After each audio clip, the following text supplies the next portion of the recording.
Le pays est divisé en deux. Nous y sommes. Il y a aujourd'hui une bonne nouvelle et une moins bonne nouvelle.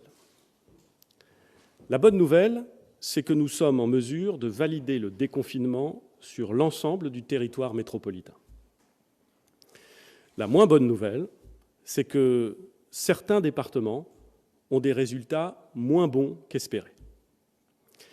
La carte de France, que va vous présenter le ministre de la Santé dans quelques instants, est très claire. Le pays est divisé en deux. Les chiffres dont nous disposons sont issus d'un recueil de données robuste, fiable, quotidien. Ils proviennent de presque 700 services d'urgence et permettent de comptabiliser environ 90% des passages aux urgences. Ils sont publiés quotidiennement et font une moyenne des informations recueillies sur les 7 jours précédents. Nous constatons, et vous constatez, depuis les premières cartes, que la pression épidémique a baissé. Mais cette baisse cache en réalité des disparités, des différences, parfois importantes selon les territoires.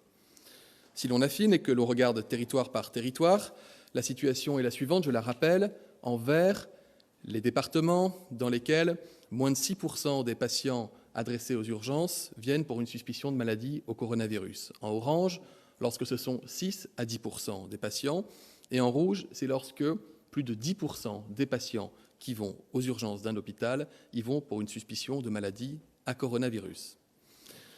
Comme vous pouvez le constater, si la circulation du virus semble faible sur une très large partie du territoire, elle demeure encore active dans certains départements des Hauts-de-France, du Grand Est, de Bourgogne-Franche-Comté, dans la Sarthe et le Loir-et-Cher, et elle atteint un niveau bien plus élevé en Île-de-France, et une circulation active est également enregistrée à Mayotte.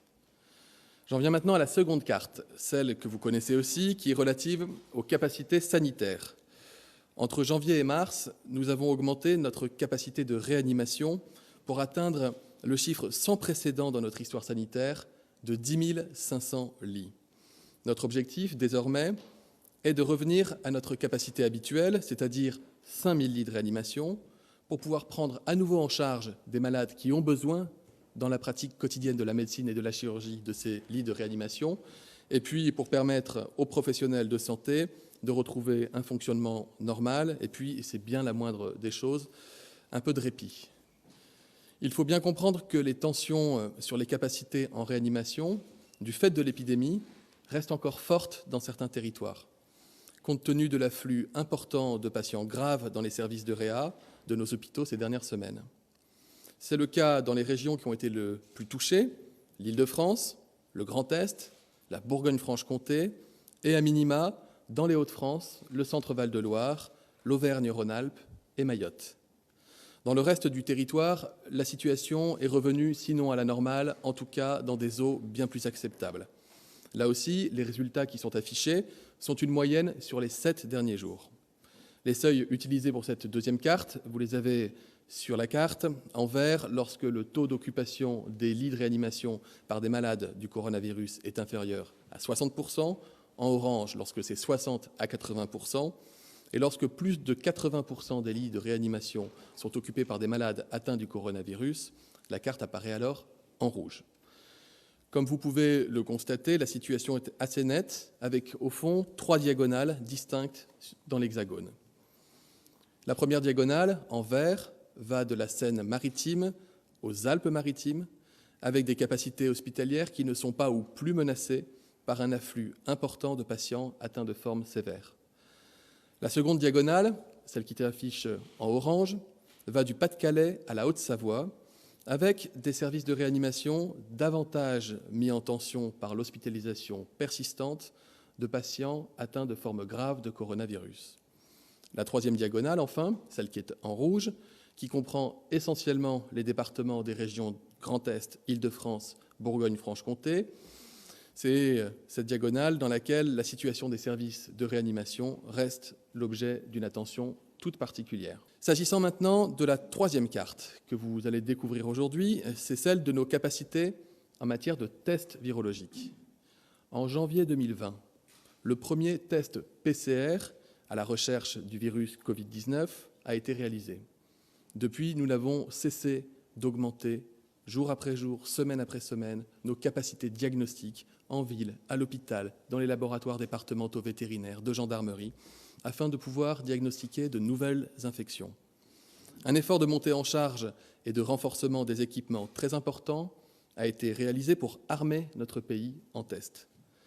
Ces dernières semaines, tout a été fait pour être en capacité de dépister les personnes vulnérables, mais aussi l'ensemble des personnes symptomatiques et les cas contacts. La France est prête pour tester massivement. La capacité de dépistage est dès aujourd'hui au niveau des besoins estimés. Vous voyez, la carte est pour le moins limpide. Pourtant, parfois, de la théorie à la pratique, il peut y avoir des écarts.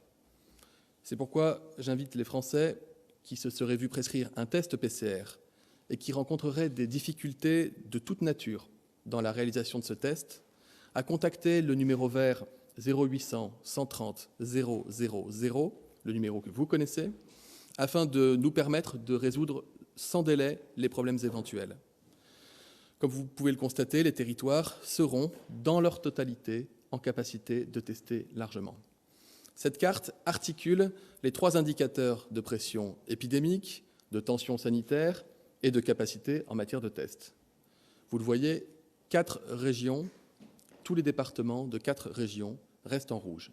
L'Île-de-France, les Hauts-de-France, Bourgogne-Franche-Comté et Grand Est. Pourquoi des régions et pas des départements ? Parce que nous faisons le choix de tenir compte comme indicateur prioritaire du niveau de tension, de saturation des réanimations des hôpitaux. Et que cet indicateur, nous l'avons vu lors de la vague épidémique dans les régions touchées, se conçoit à l'échelle régionale. En particulier, et le Premier ministre l'a dit, la situation en Île-de-France nécessite la plus grande des vigilances. Nous appelons les entreprises à recourir au maximum au télétravail. Nous invitons les habitants de l'Île-de-France à limiter leurs déplacements au strict nécessaire et l'ensemble de la population à appliquer encore plus scrupuleusement les gestes barrières. Quant aux personnes vulnérables, s'il vous plaît, limitez au strict minimum vos sorties et contacts avec toute autre personne. Je le redis, en Île-de-France, nous devons faire preuve d'une extrême vigilance.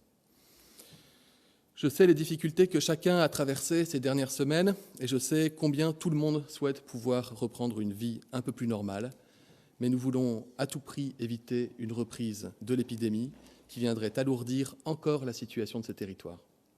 Ce sont donc des mesures de précaution essentielles en cette période que nous devons respecter tous ensemble, collectivement. Voilà où nous en sommes.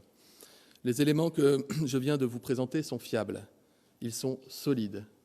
Mais je le rappelle, et chacun doit le garder à l'esprit, l'épidémie est évolutive et la vérité d'un jour peut ne pas être celle du lendemain. J'en appelle donc à ce qui ne fera jamais l'objet d'aucune attestation, d'aucune justification et d'aucune règle. C'est bien l'esprit de responsabilité de chacun pour le bien de tous.